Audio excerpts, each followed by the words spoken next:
علم ہر انسان کی ضرورت ہے. میں نے پہلے ہی کہا علم والا اٹھتا بیٹھتا اس کا اپنا انداز، علم والے کا بولنے کا اپنا انداز ہے، گھر میں رہنے کا اپنا انداز ہے. آپ دیکھنا کبھی بھی غور کرنا کہ طلاق سب سے زیادہ جن محلوں میں ہوگا ان پڑھ لوگوں میں. جھگڑوں کی آپ اگر فہرست بنانا چاہیں جہاں ان پڑھ لوگ ہوں گے وہاں جھگڑا زیادہ ہوگا، پڑھے لکھے لوگوں میں جھگڑا نہیں ہو. دیکھیں آپ دو ان پڑھوں کی بائک ٹکرا جائے تو ماں بہن کی گالی ہوتی ہے، اور پڑھے لکھوں کی ٹکرا جائے تو ایک دوسرے کو مسکرا کے سوری بول کر آگے بڑھتے ہیں. فکر یہ ہے. اس لیے تعلیم ضروری ہے. اللہ کے رسول صلی اللہ علیہ وآلہ وسلم نے 23 سال کی قلیل مدت میں، 23 سال کی چھوٹی سی مدت میں جو انقلاب برپا کیا تھا وہ خالص علمی انقلاب تھا. اللہ کے رسول علیہ السلام کا انقلاب خالص علمی انقلاب تھا. آقا کریم نے پورے خطہ عرب میں ہر صحابی کے ہاتھ میں قلم دیا اور ان کو اتنا پڑھا لکھا بنا دیا، اتنا پڑھا لکھا بنا دیا کہ وہ جدھر گئے انہوں نے علم کی روشنی کو پھیلایا، بلکہ عورتوں کو بھی اتنا پڑھایا. جب دوسرے مذاہب میں عورتوں کو پڑھنے کی بنیاد پر، یہ جو عیسائی مذہب ہے اس کا حال یہ تھا کہ اگر کوئی عورت اس زمانے میں پڑھ لیتی تو اس کی کھال کھینچ لی جاتی تھی. جس زمانہ عورتیں بھی پڑھی لکھی ہوتی تھی. آج کل کی عورتیں پڑھتی نہیں ہیں، عورتیں پڑھنے کی طرف توجہ نہیں کرتی. ماں باپ کہتے ہیں شادی ہو جائے گی کیوں پڑھائیں، بلکہ کچھ لوگوں کی تو سوچ یہ ہے ارے بہت پڑھ لکھ کر کے جائے گی تو سسرال والوں کو فائدہ پہنچائے گی، ہمیں کیا. ارے اللہ کے بندوں یہ گندی سوچ سے نکلو، یہ دقیانوسیت سے نکلو. ہمارے علماء نے جس طرح جس انداز سے پڑھانے کی اجازت دی ہے اس انداز سے اپنی بچیوں کو پڑھاؤ، اتنا پڑھاؤ، اپنے بچوں کو پڑھاؤ. اور ہمارے ماہرہ کے مشائخ کی طرف سے تو یہ تعلیم دی گئی، باضابطہ اعلان ہوا کہ آدھی روٹی کھائیں گے بچوں کو پڑھائیں گے. آج ہمارا شہر مالیگاؤں جہالت کی وادیوں میں ڈوبتا جا رہا ہے. بچوں کی فیس نہیں بھر سکتے، بچوں کو اسکول سے نکال رہے ہیں. بچوں کی کتاب نہیں خرید سکتے، بچوں کو اسکول سے نکال رہے ہیں. بچوں کی کاپیوں کا انتظام نہیں کر سکتے، بچوں کو اسکول سے نکال رہے ہیں. اور ماں باپ صرف اپنی ہوس کے لیے، ماں باپ صرف اپنی نفسانی خواہشات کے لیے، اور خاص طور پہ ماں باپ اپنے گھر کے رکھ رکھاؤ کے لیے چھوٹی چھوٹی عمر میں بچوں کو کام دھام پہ لگا دیتے ہیں، بچوں کو نکال لیتے ہیں. 7-8 سال کی عمر کے بچے ہوٹلوں پہ پچھری کرتے ہیں، تراشن بھرتے ہیں. کیا قیامت کے دن اس کا سوال نہیں ہوگا؟ یہ اولاد صرف تمہاری میری اولاد نہیں ہے، یہ اللہ کی امانت ہے. امانت، اس اللہ کی امانت کے ساتھ تم کیا سلوک کر رہے ہو؟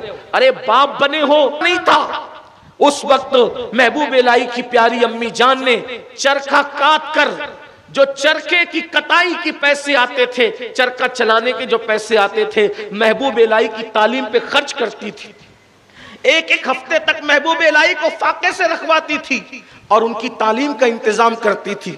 آپ کو پتہ ہے، آپ کو معلوم ہونا چاہیے کہ جب محبوب الہی کے استاد نے کہا کہ بیٹا تمہاری تعلیم پوری ہو گئی ہے، ہم تمہاری دستار کریں گے، اور جب دستار بندی ہوگی تو دستار بندی پر علماء کو دعوت دی جاتی ہے اور امامہ سر پہ باندھا جاتا ہے. یہ رسم ہے تاکہ دنیا کو پتہ چل جائے کہ یہ شخص علم والا ہو گیا، عالم بن گیا، حافظ بن گیا، قاری بن گیا، مفتی بن گیا، وہ حدیث کا عالم بن گیا، محدث بن گیا، مفسر بن گیا.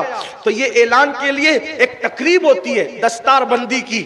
تو محبوب الہی آئے اور آ کے امی سے کہا امی تعلیم پوری ہو گئی ہے، اور استاد نے کہا دستار ہوگی، اور دستار کی رسم ہے کہ علماء کو دعوت دی جائے گی. تو استاد نے کہا کہ بیٹا تمہاری غربت کی وجہ سے میں اتنا جانتا ہوں کہ علماء کو تم کھانا نہیں کھلا پاؤ گے، تو سارے علماء کی دعوت کی ذمہ داری میں اٹھا لوں گا بیٹا، لیکن تمہاری امی سے کہنا کہ دستار کی ذمہ داری صرف تمہاری امی اٹھا لے.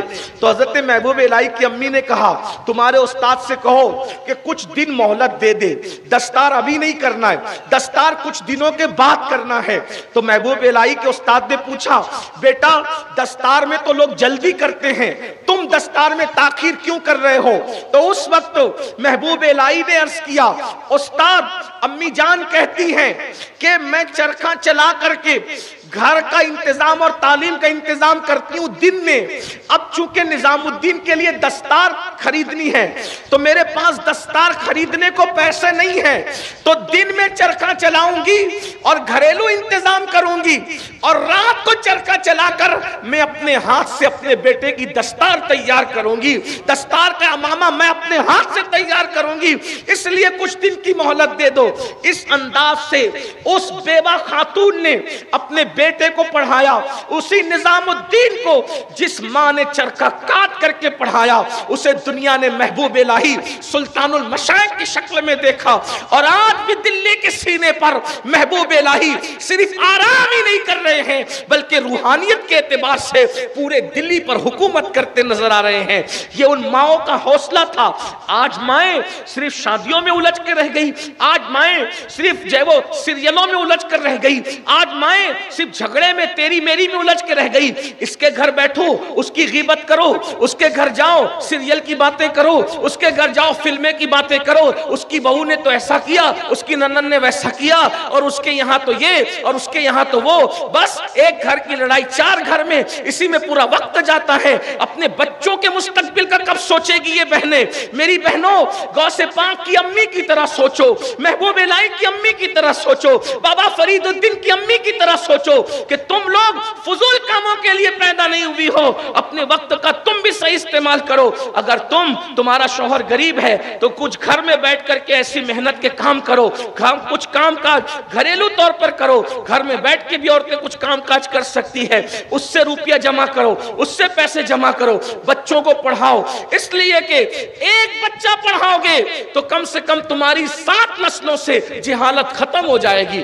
15 سال محنت کر لو، تمہاری غربت بھی ختم ہو جائے گی۔ کل میں نے بتایا تھا میرے بھائیوں کو اور بہنوں کو کہ علم آتا ہے تو غربت بھی جاتی ہے۔ میں لوگوں کو بتاؤں، عبدالکلام جو ہمارے ملک کے صدر جمہوریہ رہ چکے، پچھلے چند سالوں پہلے ان کا انتقال ہوا۔ یہ اتنے غریب گھرانے کا آدمی تھا عبدالکلام کہ جب ریزلٹ آیا تو باپ نے کہہ دیا میں تجھے نہیں پڑھا سکتا، تو دادا نے کہا میں پڑھاؤں گا، لیکن بوڑھا دادا کہاں تک پڑھا سکتا تھا؟ پھپھیوں کے اور دادی کے زیور بیچ دیے دادا نے کہ میرے پوتے کو پڑھانے کے لیے میں نے زیور بیچ دیے، لیکن اس سے بھی کام نہ چلا تو اے پی جے عبدالکلام سگنلوں پر اخبار بیچتے تھے، اور اخبار بیچ کر انہوں نے تعلیم حاصل کی۔ بچوں سے میں مخاطب ہوں، اگر تمہارے ماں باپ تمہیں نہیں پڑھاتے اور وہ ظالم بن رہے ہیں تو آپ ان کی توہین نہ کریں، بے ادبی نہ کریں، لیکن آپ خود پڑھنے کی کوشش کریں۔ ہمارا یہی مالیگاؤں ہے، اس میں ایسے بھی لوگ ہیں جنہوں نے دن میں لوم چلا کر نائٹ کالجوں کے اندر جا کر، نائٹ کالجوں میں جا کر انہوں نے تعلیم حاصل کی، ڈگریاں لی، ترقی کی۔ آپ سے میری گزارش ہے، بغیر محنت کے کچھ نہیں ہوتا، ہر ترقی میں محنت کی ضرورت ہوتی ہے، تعلیم پہ محنت کرو۔ اور اگر مالداروں تک میری آواز پہنچ رہی ہے، صاحب ثروت تک میری آواز پہنچ رہی ہے، تو میں ان سے گزارش کرتا ہوں کہ اپنے باپ کے ایصال ثواب کے لیے، اپنی ماں کے ایصال ثواب کے لیے، اپنے مرحومین کے ایصال ثواب کے لیے، اب تک ہم نے مسجدیں بنائی، اب تک ہم نے بورنگیں کھدوائی، اب تک ہم نے بہت سارے کام کے کھانے کھلوائے، یہ باٹا وہ کیا۔ اب اس طرح بھی مزاج بنا لو کہ باپ ماں کے ایصال ثواب کے لیے، مرحومین کے ایصال ثواب کے لیے ہم کسی بچے کی اسکول کی فیس بھر دیں، سال کی کسی بچے کے لیے کتابوں کا انتظام کر دیں، کسی بچوں کے لیے کاپیوں کا انتظام کر دیں۔